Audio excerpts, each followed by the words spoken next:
오늘 우리가 이제 로마서 12장 3절부터 8절 말씀을 읽었는데, 이 본문 말씀을 보다 자세하게 이해하기 위해서는 로마서 12장 전체, 나아가서는 이 로마서 전체 속에서 이 12장 1절과 2절 또 이 말씀들이 가지는 의미를 살펴보는 것이 도움이 되리라 생각합니다.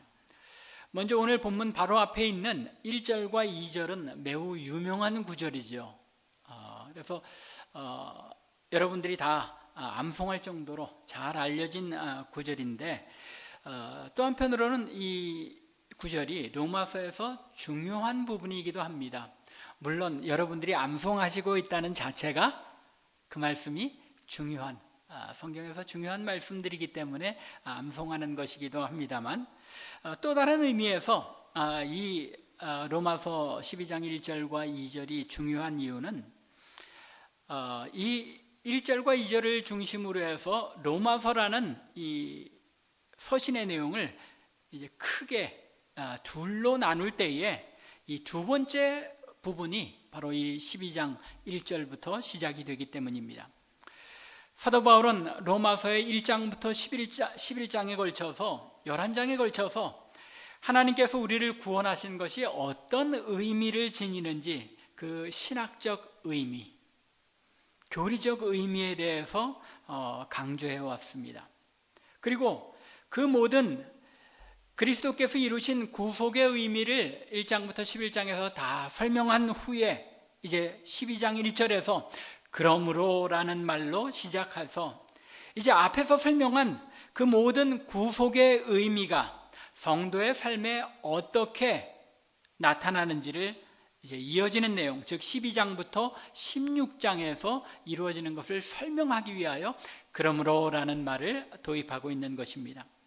따라서 이 그러므로를 중심으로 해서 로마서 1장부터 11장은 우리가 받은 구원에 대한 서술, 설명하는 내용이죠. 설명하는 내용으로 이어지다가 12장부터 16장은 그러므로라는 단어를 중심으로 해서 명령형, 즉 구원받은 하나님의 백성이 살아야 할 삶에 대한 명령형으로 바뀐다는 것입니다.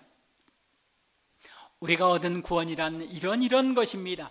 하나님께서 이 놀라운 은혜를 우리에게 이렇게 주셨습니다 라고 설명한 후에 그러므로, 즉 우리가 이러한 구원받은 사람이므로 이렇게 행하여야 합니다 라고 구원받은 하나님의 백성의 삶을 어떻게 구체적으로 살아내야 하는지를 명령하는 것입니다. 대부분의 사도 바울의 서신이 이런 구조를 가지고 있습니다.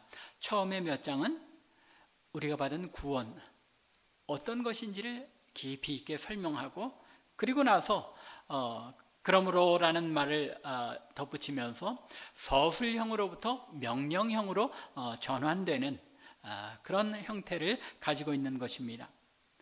이렇게 그러므로라는 말로 시작한 12장 1절과 2절에서 사도 바울은 하나님의 뜻을 분별하는 삶을 살라고 명령하면서, 하나님의 뜻을 분별하는 삶은 어떤 것인지를 이제 설명합니다.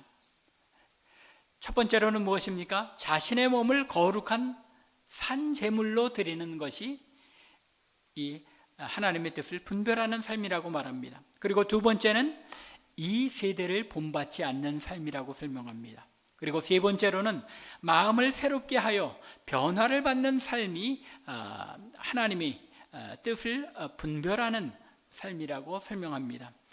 이것을 차례대로 이렇게 보면 사실은 자신의 몸을 거룩한 산제물로 드리는 삶, 이러한 삶을 위해서는 이 세대를 본받지 않아야 합니다. 그리고 또 이 세대를 본받지 않으려면 마음을 새롭게 하여 변화를 받는 삶이 주어져야 한다는 것입니다. 조금은 순서적으로 볼 때 보다 근원적인 것으로 한 걸음 한 걸음 깊이 들어가는 것을 볼 수 있죠.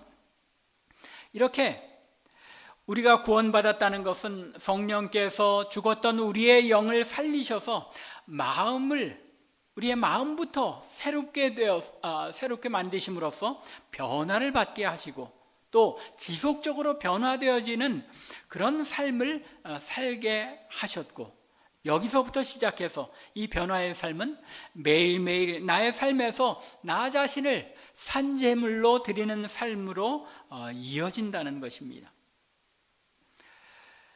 그리고 이어지는 이제 오늘 본문 3절 이하에서 드디어 하나님의 뜻을 분별하며 거룩한 산제물로 드리는, 자신을 드리는 삶이라는 것이 구체적으로 우리의 삶에 어떤 모습으로 적용되고 나타나야 하는지를 다루고 있는 것입니다. 그러한 삶을 살기 위해서 내가 실제적으로 어떻게 행하여야 할지를 이 12장 3절부터 나머지 마지막 부분 21절까지에 걸쳐서 설명하고 있는 것입니다. 오늘 본문인 3절부터 8절에서는 나 자신과의 관계 속에서 어떻게 내가 생각하고 행해야 하는지를 설명합니다. 그리고 9절부터 13절에서는 다른 사람과의 관계 속에서 어떻게 하는 것이 하나님의 뜻을 분별하는 삶인가 하는 것을 설명하고, 또 이제 마지막 14절부터 21절에서는 나를 미워하는 사람과 나와의 관계 속에서 어떻게 행하는 것이 하나님의 뜻을 분별하는 삶을 사는 것인지를 설명하고 있습니다. 따라서 오늘 본문 3절부터 8절은 나와의 관계 속에서 나 자신에 대하여 어떻게 생각하고 또 어떻게 행하는 것이 하나님의 뜻을 분별하는 삶인가 하는데 초점을 맞추고 있는데, 오늘은 이 말씀을 살펴보는 가운데 우리 자신에 대하여 내가 어떻게 생각하고 어떻게 행함으로써 하나님의 뜻을 분별하는 삶을 살아내야 하는지를 잘 깨닫는 은혜가 우리 모두에게 있기를 간절히 바랍니다. 사도 바울은 3절 말씀을 시작하면서 아주 엄숙한 그런 표현으로 시작합니다. 엄숙한 어조로 시작합니다. 내가 주신 은혜로 말미암아 너희 각 사람에게 말하노니, 내게 주신 은혜로 말미암아 너희 각 사람에게 말한다고 하면서 이 표현을 통해서 사도 바울은 자신이 하는 이 말이 권위 있는 중요한 명령이라는 것을 강조하고 있습니다. 특별히 여기에 내게 주신 은혜로 말미암아라는 이 표현은 하나님께서 자신을 사도로 세우신 그 엄숙한 권위에 대하여 주장하면서 자신이 이어지는 내용에서 명령하는 그 모든 것들이 인간 사도 바울 자신이 명하는 것이 아니라 하나님께서 자신을 통하여 명령하며 말씀하시는 것임을 강조하고 있는 것입니다. 그러면 그 명령의 내용이 무엇입니까? 마땅히 생각할 그 이상의 생각을 품지 말라는 것입니다. 그리고 오직 하나님께서 각 사람에게 나누어 주신 믿음의 분량대로 지혜롭게 생각하라는 것입니다. 즉, 너 자신을 마땅히 너 자신에 대하여 생각해야 할 그 이상의 존재로 생각하지 말고 냉철하게 너 자신에 대하여 잘 분별해서 알아야 한다는 것입니다. 스스로 교만하지 말고 너 자신을 알라는 말입니다. 인간은 누구나 너나 할 것 없이 스스로 항상 자신에 대하여 착각하는 존재입니다. 그리고 여기에서부터 수많은 문제들이 시작이 됩니다. 그렇죠? 잘 한번 생각해 보세요. 대부분의 문제들은 우리 자신이 나 자신에 대하여 잘못 생각하고 있는 데서 비롯되는 일들이 참 많다는 것입니다. 참 우리 모두가, 저만 아니라 여러분들도 어렸을 때 그랬을 것 같아요. 저는 어렸을 때 중고등학교 시절만 해도 이 세상이 저를 중심으로 돌아가는 줄 알았습니다. 어렸을 때 많이 그렇게 생각하죠. 모든 일이 나에게 초점이 맞춰져 있는 그런 세상인 것처럼 착각하고 살아갈 때가 있는 겁니다. 그러나 나이가 들어가고 철이 들어가고 시간이 지나갈수록 점점 나는 세상에서 아주 작은, 진짜 성경적으로 얘기하면 먼지만도 못한 그런 인생이구나 하는 것을 점점 나이가 들수록 깨달아가는 것이죠. 그럼에도 불구하고 여전히 나이가 들어서도 스스로에 대하여 착각하며 살아가고 있는 것이 우리 인간일 수밖에 없다는 것입니다. 자기에 대한 잘못된 이해는 자신만 파괴하는 것이 아니라 주변 사람들까지 문제에, 어려움에 빠지게 하는 것입니다. 흔히 사람들이 스스로에 대하여 잘못 생각하는, 잘못 이해하는 데 크게 두 가지 유형이 있습니다. 그 첫 번째 유형은 자신을 과대하게 생각하는 겁니다. 이 경우 보통 보면 교만이나 우월감에 빠져 있는 그런 사람이죠. 인간에게 가장 흔한 증상이며 스스로 자기 자신을 대단하게 생각하여 남보다 낮게 여기고 남들도 자신을 그렇게 평가해주고 그렇지 않으면 서운해하고 또는 화를 내는 그런 모습이 우리 스스로에게, 우리 모두에게 있습니다. 이런 경우 대개 다른 사람을 무시하는 말과 행동으로 다른 사람을 상처를 줄 때가 많습니다. 혹은 자신이 감당조차 할 수 없는 그런 일들을 벌려서 다른 사람들에게 피해를 주는 그런 경우도 있습니다. 자신을 과대하게 생각할 때. 때로는 정반대의 모습처럼 나타나는데도 교만인 경우가 있습니다. 지나치게 자신을 겸손하게 포장하는 사람들도 사실은 자신의 입으로나 행동으로가 아니라 다른 사람들의 입과 행동을 통해서 자신을 인정하게 만드는 조금 더 아주 미묘하게 고차원적인 그런 교만의 모습으로 나타날 때가 많지요. 아마 우리 모두가 조금은 이런 모습들을 다 가지고 이 겸손을 떠는 거죠. 진짜 겸손한 게 아니라 겸손을 떠는, 그로 인해서 다른 사람들이 저 사람은 참 이렇다 하고 올려주기를 바라는 그런 마음, 일종의 교만이라는 것입니다. 이 교회사 속에 재밌는 그런 일화가 있는데, 왜 디모데후서에 보면 저기서 여자들이 단장하되 주얼리나 그런 것으로 단장하지 말고 내적으로 단장하라고 그렇게 말씀하시잖아요. 그런 말씀에 대해서 한 교부가, 초대교회 교부가 말하면서 부자들이 치렁치렁 그렇게 단장하고 그런 오는 모습을 피하기 위해서 아주 검소하게 그렇게 입고 오는 모습, 그 모습 자체까지도 거기에 여러분들이 저 귀부인은 저렇게 겸손하다라고 칭송을 받기 위해서 그런 모습을 단장하는 것, 그것은 안 된다라고 한 교부가 지적을 했다고 합니다. 우리 인간의, 조금 전에 말씀드린 우리 인간의 그 아주 교묘한 그런 교만을 꿰뚫어보고 한 말씀이죠. 대개 이런 사람들은 다른 사람들이 자신을 인정해 주지 않고 무시하면은 그 본색이 드러나게 되죠. 그걸 못 견딥니다. 자신의 마음에는 교만이 차 있기 때문에. 이것이 스스로 우월감이나 교만을 가진 첫 번째 유형의 사람들에게 나타나는 그런 다양한 모습입니다. 또 하나의 일반적인 유형은 자신을 지나치게 저평가하는 사람입니다. 소위 열등감에 사로잡힌 사람이죠. 자신의 능력이나 외모, 자신의 존재 자체를 너무 낮게 평가하는 사람이 이런 유형에 속합니다. 이런 유형의 사람들은 항상 패배감과 무기력감에 빠져서 아무것도 하지 못하는 경우가 많은데 자신에 대해 너무 자존감이 낮은 사람들입니다. 이런 사람들은 주변의 다른 사람들에게 큰 피해는 주지는 않지만 자신만 우울하고 무기력증에 빠져 있는 것이 아니라 주변의 사람들까지 그런 분위기에 사로잡히게 하기도 합니다. 그리고 또 이런 부류의 사람들이 가지고 있는 또 하나의 특징은 잘 삐집니다. 누가 뭐라고 아무 의도 없이 얘기했는데도 저게 이 나를 향해서 한 말이다 하고 그렇게 삐지는 경우. 왜 그래요?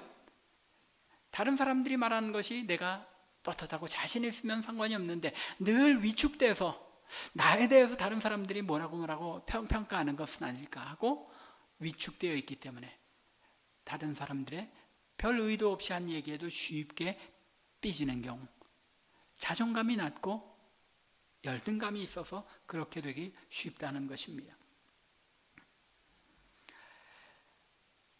이 열등감 때문에 상대방에게 쉽게 상처를 입으며 다른 사람들을 가해자로 만드는 경우가 종종 일어나는 것입니다.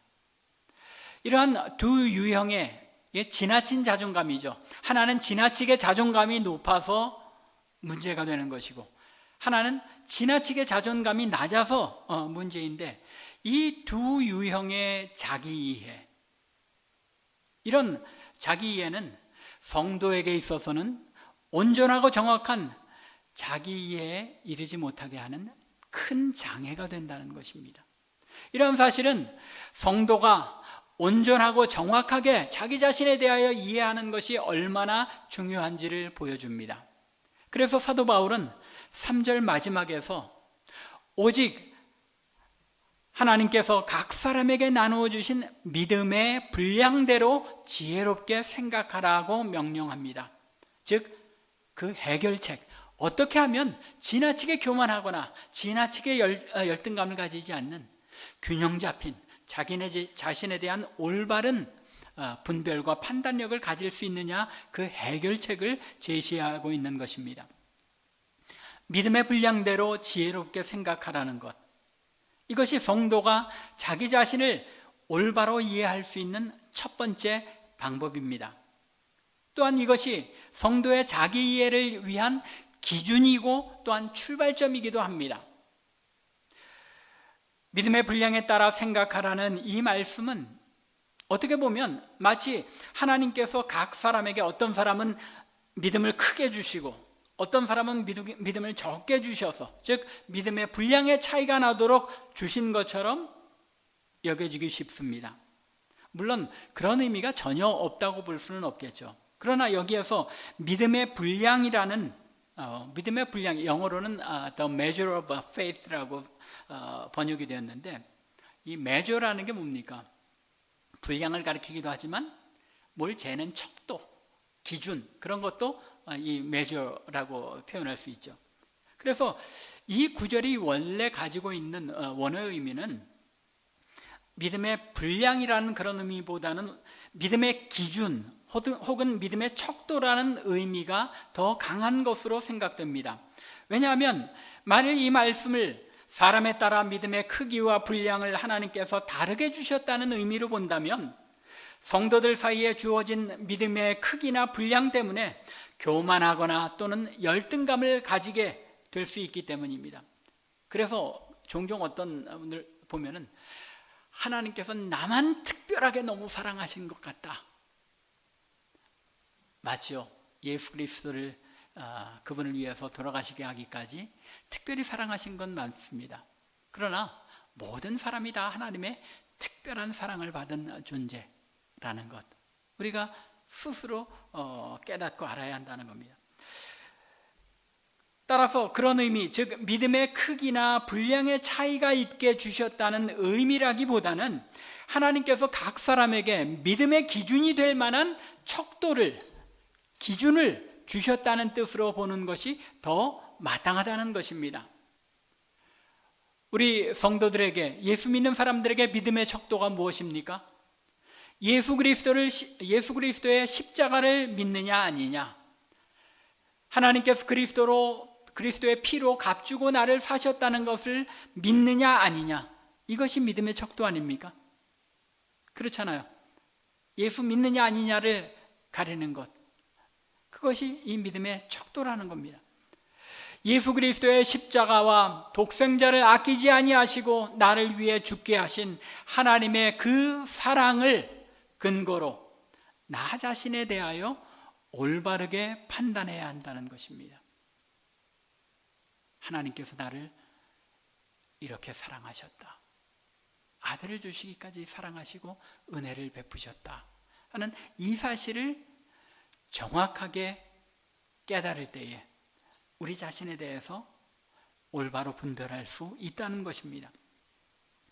비록 죄로 인해 전적으로 타락한 존재라서 아무런 선도 행할 수 없는 존재였고, 그리스도인이 된 지금도 여전히 죄의 문제에 넘어지고 쓰러지기는 하지만 나는 하나님께서 독생자이신 예수 그리스도의 피로 값주고 사신 하나님의 사랑을 받은 존귀한 존재로서 하나님의 형상을 가진 자라는 사실을 분명하게 인식하고 확신할 필요가 있다는 것입니다. 그 아들 그리스도로 생명을 주시고 전에는 죄 가운데 죽을 수밖에 없는 존재였지만 이제는 예수 그리스도의 피로 말미암아 새 생명을 가지고 죄와 싸워 이길 수 있는 존재가 되었고 하나님의 높으신 계획과 뜻이 나를 위해 준비되어 있는 존귀한 존재, 하나님의 은혜가 함께하는 존재라는 사실을 우리가 분명하게 인식할 필요가 있다는 것입니다. 내가 나 된 것은 하나님의 은혜라는 것을 깨달을 때, 내가 행한 것이 아니라 하나님의 은혜라는 것을 깨달을 때 우리는 지나치게 교만이나 우월감에 빠지지 않고 겸손할 수밖에 없는 것입니다. 동시에 내 자신이 하나님의 사랑을 받은 존귀한 존재라는 것을 깨달아 할 때 지나친 열등감에 빠지지 않고 나 자신이 얼마나 하나님 앞에 귀한 존재인지, 사랑받는 존재인지를 깨달아 할 수 있다는 것입니다. 두 가지 문제가 다 해결이 되죠. 예수 그리스도를 통한 그 하나님의 은혜를 올바로 아는 것, 믿음의 분량에 따라서 지혜롭게 생각하는 것이 나 자신을 올바로 알 수 있는 길이라는 것입니다. 내게 이런 믿음의 분량, 믿음의 척도가 주어진 것을 분명하게 깨닫고 지혜롭게 생각하고 판단할 때 우리는 스스로에 대하여 교만할 수도 없고 또한 동시에 열등감에 빠질 필요도 없게 된다는 것입니다. 이 믿음의 분량, 즉 믿음의 척도가 되는 십자가의 사랑이 내게 주어졌다는 이 사실을 확신함으로써 자신에 대한 올바른 이해에 이르는 우리 참빛교회 모든 성도님들 되시기를 주님의 이름으로 간절히 축원합니다. 자신에 대하여 올바르게 판단하는 두 번째 방법, 첫 번째는 믿음의 분량에 따라 지혜롭게 생각하는 것이었는데, 두 번째는 은사를 올바로 이해하는 것입니다. 4절부터 8절에서 사도 바울이 은사에 대하여 언급하고 있는 것이 바로 그런 이유입니다. 오늘 본문 4절부터 8절은 고린도전서 12장 그리고 에베소서 4장과 더불어서 은사에 대하여 기록하고 있는 그런 구절입니다. 오늘 우리가 살펴보고 있는 주제에 비추어 볼 때 오늘 이 시간에 은사의 종류를 하나하나 열거하며 살펴볼 필요는 없을 것 같습니다. 하지만 내가 받은 은사, 내가 가지고 있는 은사가 무엇인지를 바로 알고 또 내 곁에 다른 성도가 가진 은사가 무엇인지를 바로 이해할 때에 자신에 대해 그리고 다른 성도들에 대하여 올바로 이해하고 행할 수 있는 것이 분명합니다. 우리가 은사에 대하여 분명하게 알아야 할 첫 번째 것은 은사는 모든 성도들에게 각기 다르게 주어져 있다는 것입니다. 오늘 본문 6절 말씀이죠. 6절 말씀에 보면 우리에게 주신 은혜대로 받은 은사가 각각 다르니, 혹 예언이면 믿음의 분수대로 쭉 이어지죠. 하나님께서 우리에게 주신 은혜대로 받은 은사가 각각 다르다는 것입니다. 또 에베소서 4장 7절을 보면 우리 각 사람에게 그리스도의 선물의 분량대로 은혜를 주셨다, 각 사람에게 주셨다고 말씀합니다. 모든 그리스도인들에게 각각 자기에게 합당한 은사를 하나님께서 주셨다는 것입니다. 또 은사에 대하여 알아야 할 또 한 가지, 두 번째 분명한 것은 오늘 본문 4절과 5절에서 말씀하는 것처럼 은사는 다양하지만 은사를 가진 각 성도들이 한 몸으로 교회를 이룬다는 사실입니다. 교회가 은사를 가진 각 성도들을 지체로 하여서 온몸을 이룬다는 이 비유는 이 오늘 본문 4절부터 5절뿐만 아니라 고린도전서 12장 12절 그리고 에베소서 4장 16절에서도 동일하게 분명하게 나타납니다.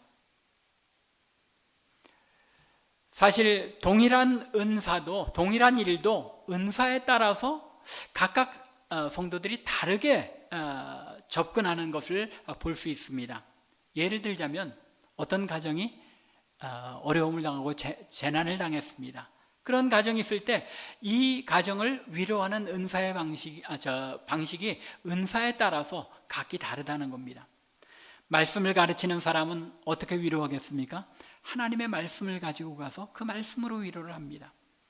또 다른 사람과 감정적으로 이 교감을 나누는 그런 은사를 가진 사람은, 즉 위로하는 은사를 가진 사람은 그 재난당한 사람과 그 가정을 따뜻하게 말과 또 행동으로 그들을 품음으로써 감정적인 위로를 얻게 합니다. 그리고 봉사하는 은사를 가진 사람은 음식을 만들어서 가져다 준다든지 또 그 집에 실제적으로 구체적인 행동으로 도울 일들을 섬기며 봉사함으로써 돕는 그런 모습으로 나타난다는 것입니다. 동일한 재난을 당한 가정이지만 은사에 따라서 각기 어프로치하는, 다가가는 방법이 다르다는 것입니다. 그러므로 어떤 사람이 가진 은사가 다른 사람이 가진 은사보다 더 귀하거나 더 천할 수, 더 부족할 수 없다는 것입니다. 그러한 구분이 있다면 은사를 주신 하나님을 차별하는 하나님이 되게 하는 것입니다. 이런 사실로부터 우리가 다른 사람들의 은사도 내가 가진 은사와 참 동일하게 하나님 앞에 귀한 것이라는 것을 깨닫는다면 그 사람보다 나를 더 내세울 이유도 없고 또 내가 그 사람보다 못하다고 생각할 이유도 없게 되어진다는 것입니다. 자신에 대하여 균형 있게 볼 수 있게 된다는 것이죠. 더 나아가 은사에 대해 분명히 알아야 할 세 번째는 은사는 하나님께서 교회를 세우기 위하여 주신 것이라는 사실입니다. 에베소서 4장 11절과 12절 말씀은 그가 어떤 사람은 사도로 어떤 사람은 선지자로 쭉 은사를 설명하면서 12절에서 이는 성도를 온전하게 하며 봉사일을 하게 하며 그리스도의 몸 즉 교회를 세우려 하심이라 라고 말씀합니다. 여러분들 각자에게 하나님께서 은사를 주신 것은 그 은사를 통하여 성도들 서로를 온전하게 하기 위해서, 누구나 다 완전한 사람이 없잖아요. 누구나 다 부족한데 내 은사로서 다른 사람의 부족함을 채움으로써 온전하게 하고 그렇게 함으로써 교회를 세우기 위하여 우리 각각에게 은사를 주셨다는 것입니다. 오늘 본문인 로마서 12장 4절부터 8절에 열거된 은사들은 아주 실천적이고 심지어 평범하기조차 합니다.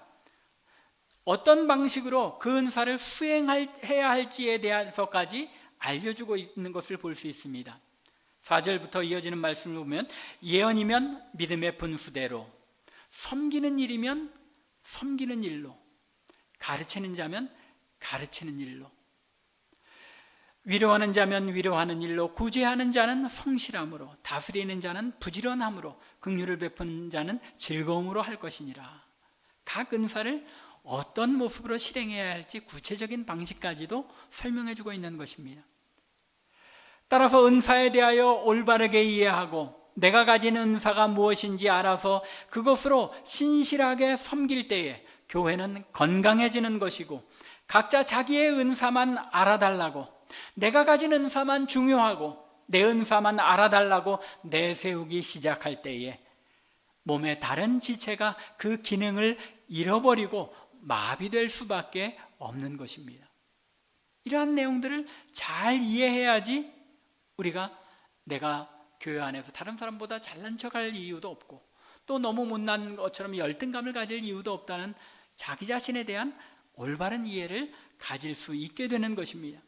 즉 내가 가진 은사와 내 곁에 다른 성도가 가진 은사가 무엇인지 분명하게 구분하고 이해할 때에 우리는 지나친 교만이나 열등감에 빠져 자신을 바로 이해하지 못하는 실수에 빠지지 않고 나 자신에 대하여 올바른 자존감을 지닌 동시에 다른 사람을 나보다 낮게 여기며 존중할 수 있게 되는 것입니다. 말씀을 맺겠습니다. 하나님의 뜻을 분별하여 행하는 삶을 사는 성도는 자기 자신에 대하여 정확한 이해와 평가를 가지고 행합니다. 또 반대로 자기 자신에 대하여 정확한 이해와 평가를 가지고 삶에 행하는 사람이 하나님의 뜻을 분별하는 삶을 사는 그런 성도라는 것입니다. 여전히 죄에 넘어지고 옛사람의 모습을 벗어나지 못하는 나 자신을 돌아보며 교만하지 않고, 또한 동시에 여전히 십자가의 은혜가 필요한 존재임을 인정할 수밖에 없습니다. 하지만 또 한편으로 하나님께서 예수 그리스도의 피로 하나님의 형상을 회복시키신 우리들이기에 독생자를 희생시키시고 사랑하신 그런 존재가 바로 나 자신이라는 사실을 분명하게 깨닫게 될 때 우리는 스스로가 얼마나 존귀한 존재이며 하나님의 뜻을 이루어 드릴 수 있는 능력을 지닌 존재로 나 자신을 인식할 수 있게 되는 것입니다.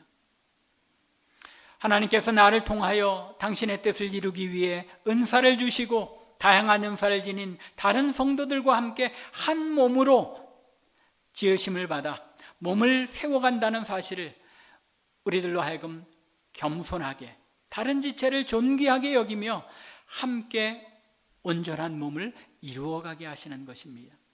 간절히 바라기는 우리 참빛교회 성도들이 이러한 자기 자신에 대한 올바른 이해, 균형 잡힌 이해를 가지고 살아가는 성도들 되기를 바랍니다. 그래야 우리는 내가 남보다 잘났다고 교만하지 않고, 또한 남보다 못하다고 열등감에 빠지지 않는 균형 있는 그런 자기 이해를 가지고 내 은사로 서로를 섬기며 하나님의 교회를 아름답게 이루어갈 수 있다는 것입니다. 간절히 바라기는 우리 참빛교회 성도들이 이런 자신에 대한 올바른 이해를 지니고 하나님의 뜻을 분별하는 그런 삶을 살아냄으로 말미암아 우리 몸을 하나님 앞에 거룩한 산 제물로 드리는 저와 여러분들 될 수 있기를 주님의 이름으로 간절히 축원합니다. 기도드리겠습니다.